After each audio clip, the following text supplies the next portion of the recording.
Bon, ça fait 3 jours que je suis sur cette introduction, j'espère que ça va le faire. Ah, Je te lis histoire d'être sûr. ok. Je vais prendre des notes. Pendant près de 1000 ans, l'Empire romain domina la Méditerranée. Si certaines conquêtes sont plus connues, telles que celles de la Gaule ou de l'Espagne, d'autres le sont un peu moins. Prenons l'exemple de ceux qui forment aujourd'hui le Maghreb. Oui. Voyons l'histoire de l'annexion de cette région par l'Empire romain. Et voyons en quoi l'histoire du Maghreb antique est liée à celle de Rome. Voilà, Intéressant. c'est simple, rapide, facile à comprendre. Parfait. Moi j'aime bien. Moi aussi. Allez, envoyez la musique. C'est parti.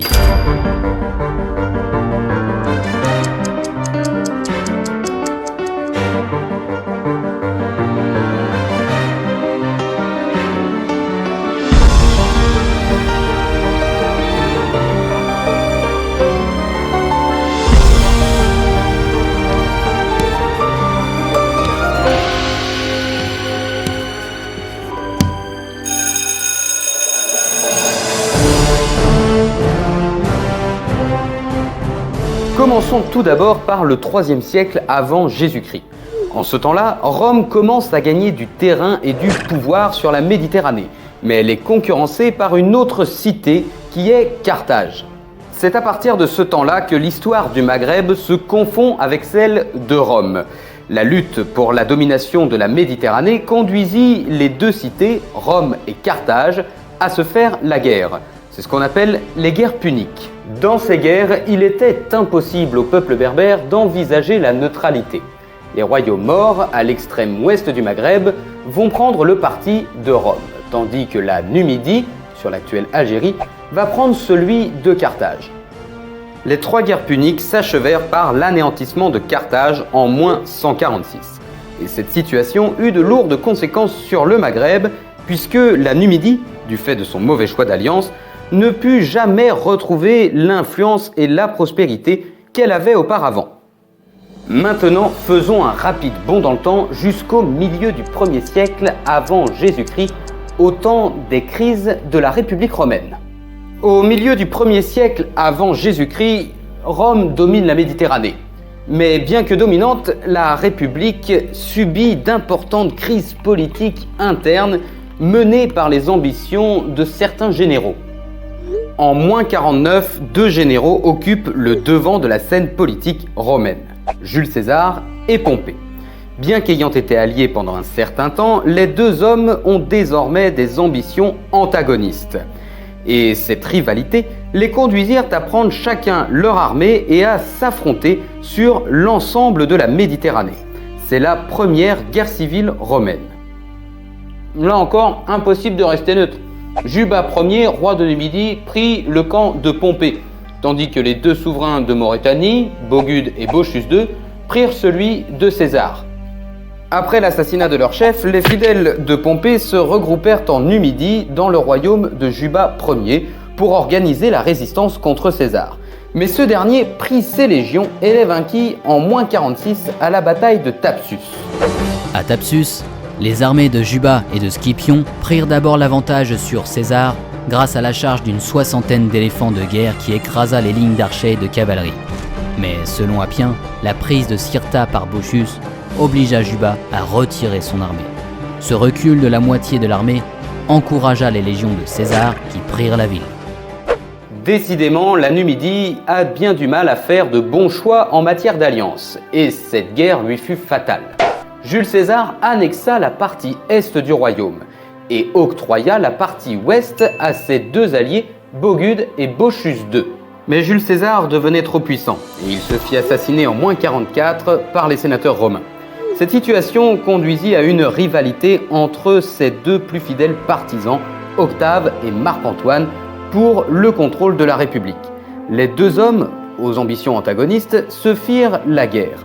Cette 2e guerre civile engagea l'ensemble de la Méditerranée, dont la Maurétanie. Bogude et Bochus II, les 2 souverains de Maurétanie, qui jadis s'étaient alliés à César, sont désormais ennemis. Bogude va prendre le parti de Marc-Antoine, tandis que Bochus II va choisir celui d'Octave. Cette seconde guerre civile romaine fut remportée par Octave. Marc-Antoine ayant été vaincu à la bataille d'Actium en -32, puis assassiné en Égypte en -30. Et cette victoire du camp d'Octave eut de lourdes conséquences sur la Maurétanie.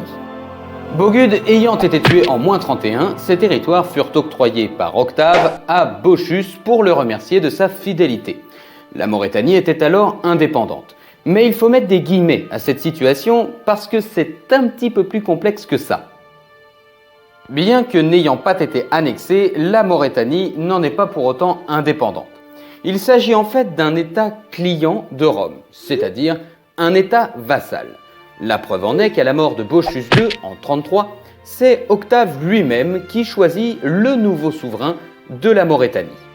Durant les règnes de Juba II et de son fils Ptolémée, la Maurétanie resta fidèle à l'empire romain d'Auguste et de Tibère.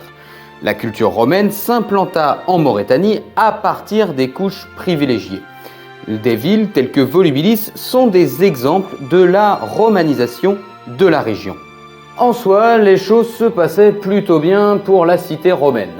L'empire avait une assise en Maurétanie et ce, sans violence. Mais les choses vont se corser à partir du règne de l'empereur Caligula. Le jeune empereur qui a succédé à Tibère décida de faire assassiner Ptolémée de Maurétanie. Et on sait toujours pas pourquoi. Enfin, si, l'empereur était complètement psychopathe, mais bon, en soi, on sait pas pourquoi. Caligula fut à son tour assassiné en 43. Mais l'assassinat du dernier roi de Maurétanie, Ptolémée, conduisit la région dans une révolte menée par Aédémone, un ancien esclave affranchi par Ptolémée et resté fidèle à la famille royale de Maurétanie. Bien qu'éphémère, la révolte d'Aédémone fut d'une extrême violence. Pourtant, il ne s'agissait pas d'une simple guerre entre Maurétaniens et légions romaines. Ces dernières comptaient de nombreux morts dans leurs rangs, notamment de Volubilis. Les historiens pensent que la guerre opposa les Maurétaniens romanisés aux tribus berbères qui étaient restées à l'écart de la romanisation. La révolte d'Aédémone fut le coup fatal à l'indépendance relative de la Maurétanie, puisque l'empereur Claude décida par la suite d'annexer purement et simplement la Maurétanie. Il divisa la région en 2 provinces administratives, la Maurétanie tingitane à l'ouest, actuellement le Maroc, et la Maurétanie césarée, actuellement l'Algérie, à l'est. Par la suite, la Maurétanie sera partie intégrante de l'Empire romain, annexée au même titre que l'Espagne ou la Gaule. Cette partie nord du Maghreb va même donner un empereur à l'Empire, Macrin. Mais il se fera assassiner 1 an après son élection. Mais ça, c'est une autre histoire.